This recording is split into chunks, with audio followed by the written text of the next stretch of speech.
Good morning to my dear students. Welcome to the Introduction to International Trade Practice.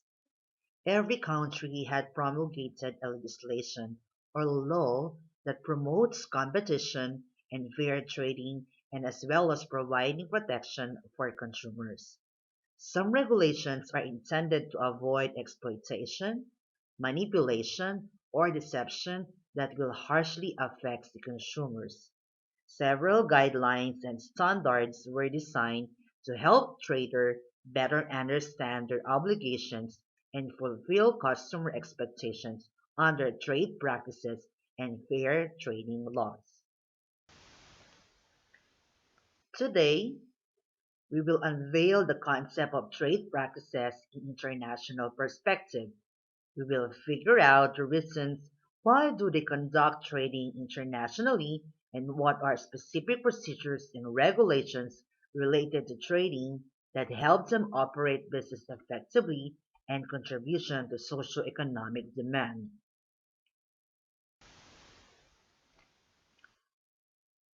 First, let us define trade. Trade is an activity of buying and selling goods and services between countries. It is through exportation and importation of goods or manufacturing and selling it locally.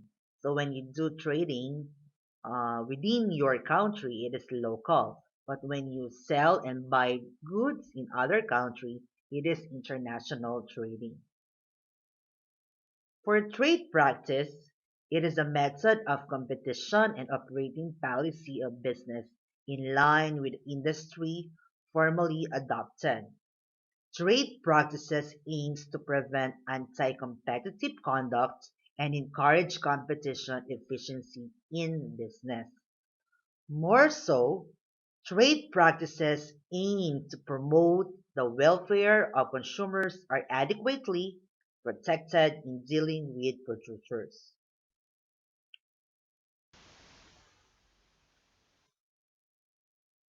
By this, traders are encouraged to specialize and produce goods and services with relative amount. It allows them to discover new markets across the boundaries of their country.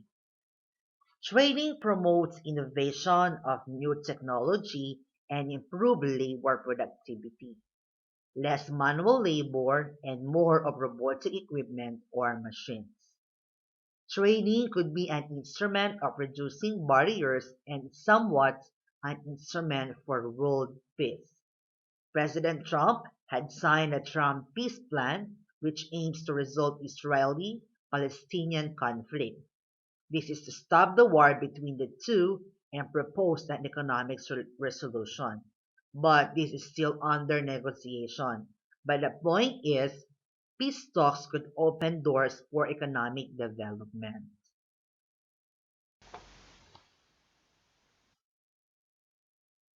Here are the world famous leaders in trading.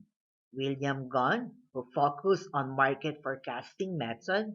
Soros is well known for global macro strategy scientifically. Rogers, who focused on investing in agriculture. And a controversial Stephen Cohen, the hedge fund manager. What do you think made them champion in international trading? They have a strategic trade practice. It is a combination of effective and efficient utilization of company resources and studying the flow of the market very well. Strategy involves analyzing its external environment, potential opportunity, and anticipating threats favorable for the company. International political situation contributes to the pattern of international trading system. Post-World Wars influenced the mindsetting of every country on how they are going to deal with other countries, specifically Korea and Japan. 1910 treaty until 1945. South Korea refused to trade or open diplomatic relations with Japan until 1965. That is recorded in Wikipedia. And I think still the economic Cold War is ongoing based on the report cited online. With the several initiatives represented by countries, leaders, and ambassadors, they come up with clear regulations for international trading. It opened opportunities for other countries to participate in international trading. The events that took place for activating economic operations are the establishment of General Agreement on Tariffs and Trade, extending trading blocs, collapse of Soviet Union and Warsaw Pact, economic reform in China, and the development of Fourth Industrial Revolution. So these events happened in the world, gave a way for every country to participate in international trading.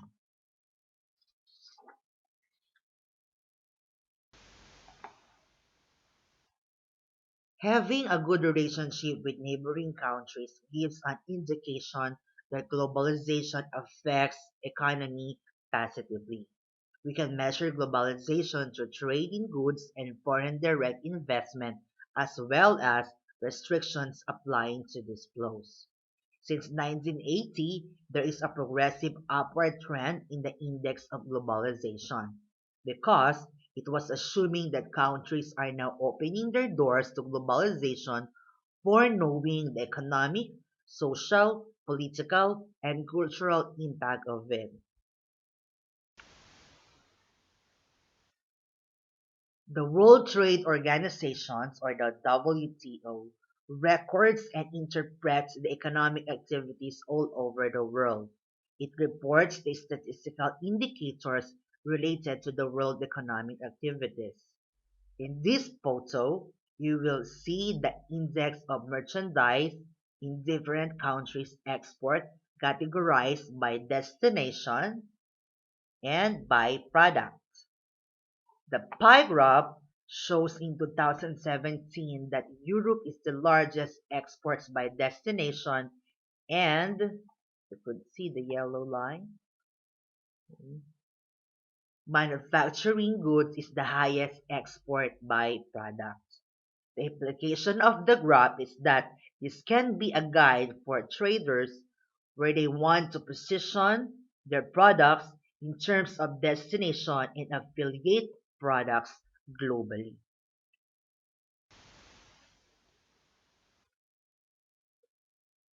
The different indexes of doing business attracts traders to take risks in trading globally. That is why they are looking for other sources of raw materials at low cost in other countries. They explore new business opportunities and take advantage of finding variety of quality resources.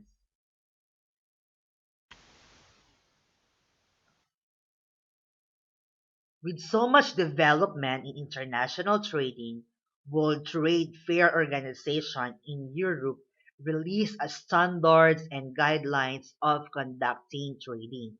So specifically, this could be the principle of trading. They want to promote poverty reduction by making producers economically independent. They also want to involve producers in important decision making. Fair trading for social and economic and environmental well-being of producers is also being considered. They want to promote right compensation, no child labor, no forced labor. They want to provide a fair treatment for male and female. They want to provide safety working environment. They want to develop skills or producers and respect for the environment.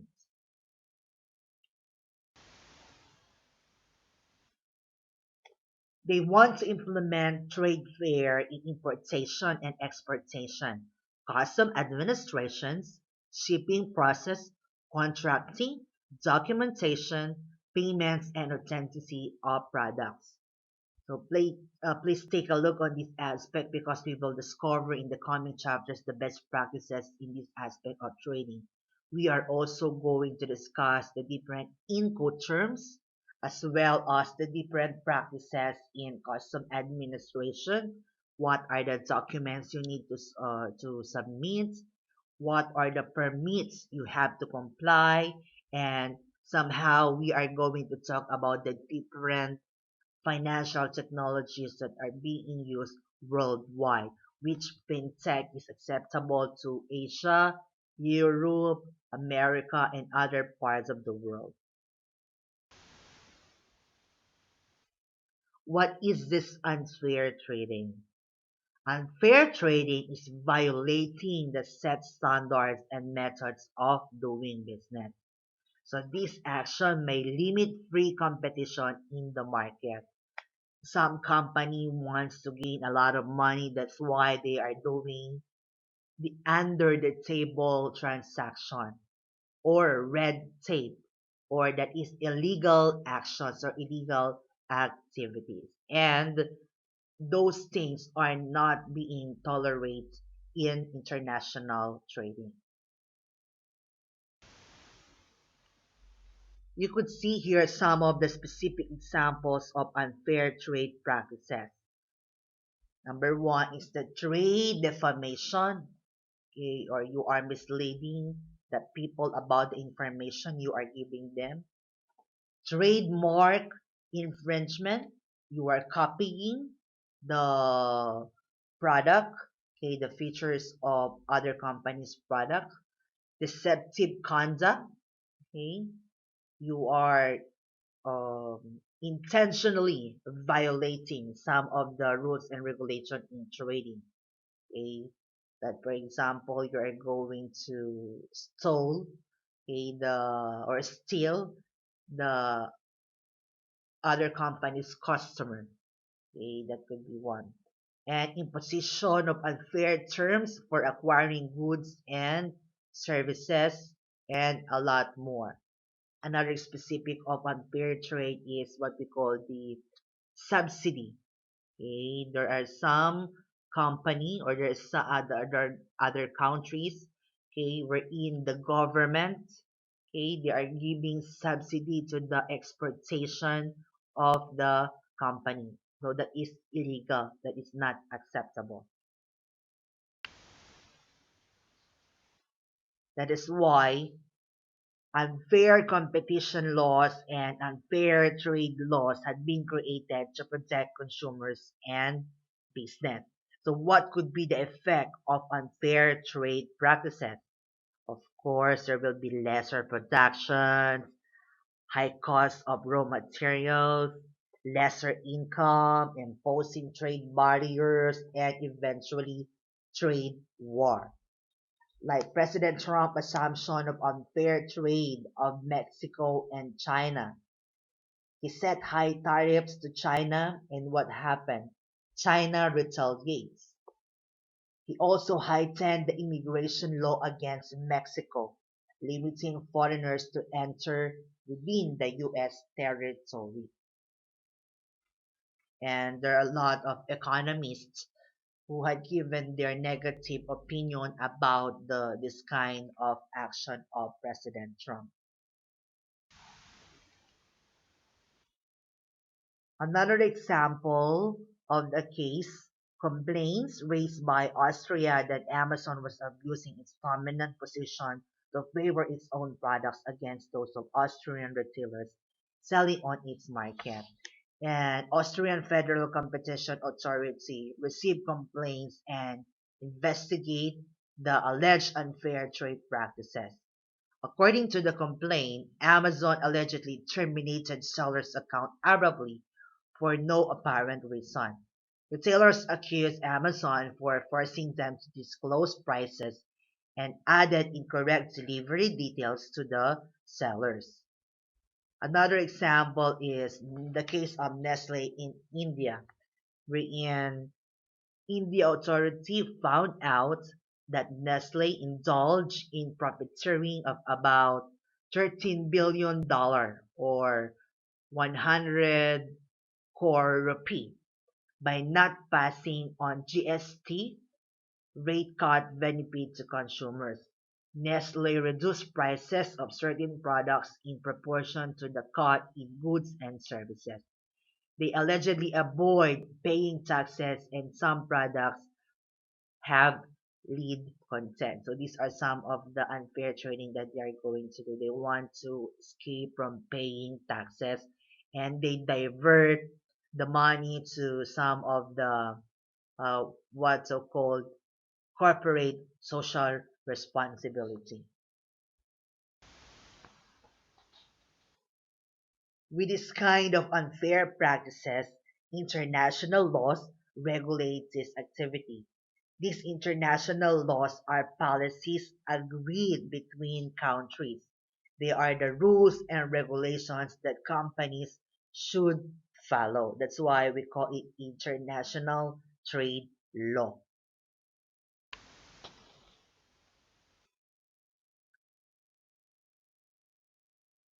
These are some of the sources of law. Number one, International Court of Justice, or we call it World Court.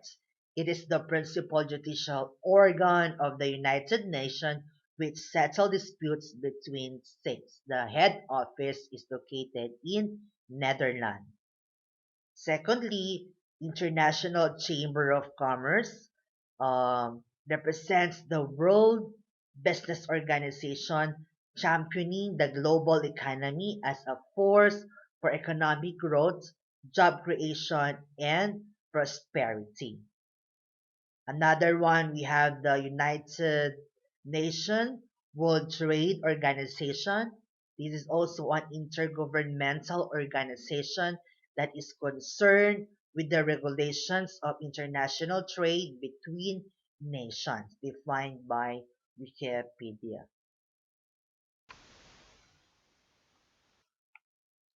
These trade laws are grouped into two. Okay, number one is the international conventions or regional initiatives or agreements or treaties between countries or contract between countries, either bilateral, meaning two countries, or multilateral for more than two countries. Example of those treaties is Hague Rules, a ruling for international carrier of goods by sea. So they have standards and regulations in the carrier, okay, or the shipping industry. Next is the trade related aspects of intellectual property, or the TRIPS, TRIPS, and NAFTA, EU, OECD. So they have also a particular guidelines and standard on how are you going to do trading internationally. The second group is Lex Mercatoria. It refers to the law of the merchant throughout Europe during medieval period. It consists of trade practices in merchant courts along main routes. It is regulated by business firms like International Chamber of Commerce. So meaning the rules and regulations are being created by the group of businessmen or the corporation, and the government has limited access to this kind of rules and regulations, and more so government is being discouraged to interfere. And they say when the government has limited access to the rules and regulation, trade flourish, and which gives large amount of taxation to the states. As they say, being in business requires a lot of challenges and risks. But with those risks, traders become more brilliant and experienced in dealing internal business transactions. Some of the risks in international business transactions are number one, risk in developing countries. So you could expect that if it is developing country, you're going to face excessive taxation. There will be a sort of high degree of corruption, and there will be also some of the ineffective legal disputes. Secondly, since it is international trading, there will be some language barrier and you might experience some cultural shocks. Korean culture is different from European culture. Asian culture is kind of conservative compared to the Western culture. Like for example, the different signs. Okay, you have to be careful with that because example okay, okay, in other country the sign of okay signifies money. In Korea it's okay, but in other country they have some like negative connotation about the sign of okay, so you have to be careful with that. Okay, also with risk of cultural differences like in China.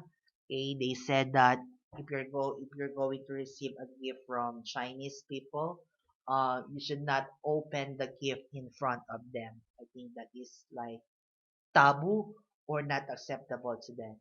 Okay, and I think number four in Korea. Okay, you don't normally use that number because some of the myths, or your traditional beliefs, and also I think in Japan.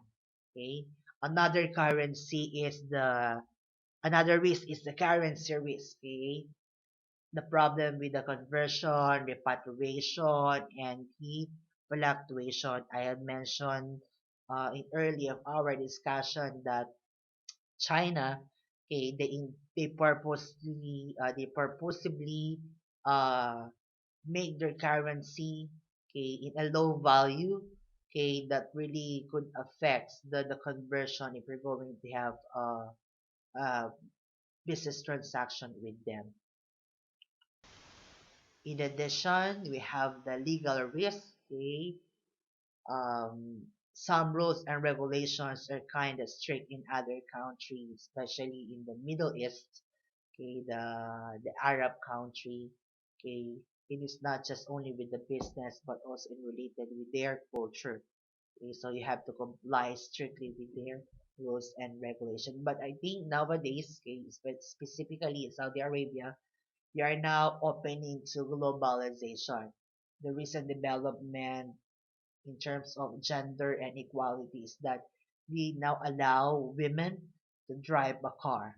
But before, okay, they don't allow women to drive a car. And the last one is the political risk. Okay, um, it is concerned with import policies, standard, labeling, and certification. One thing I had noticed here in Korea, if the product is imported, okay, it must have a Korean label. So if I'm going to trade in my product here in Korea, I am I have to submit with the labeling regulations of your country. Okay, not just a sticker, but the label itself. It should has Korean letters, okay, Korean labels. Okay.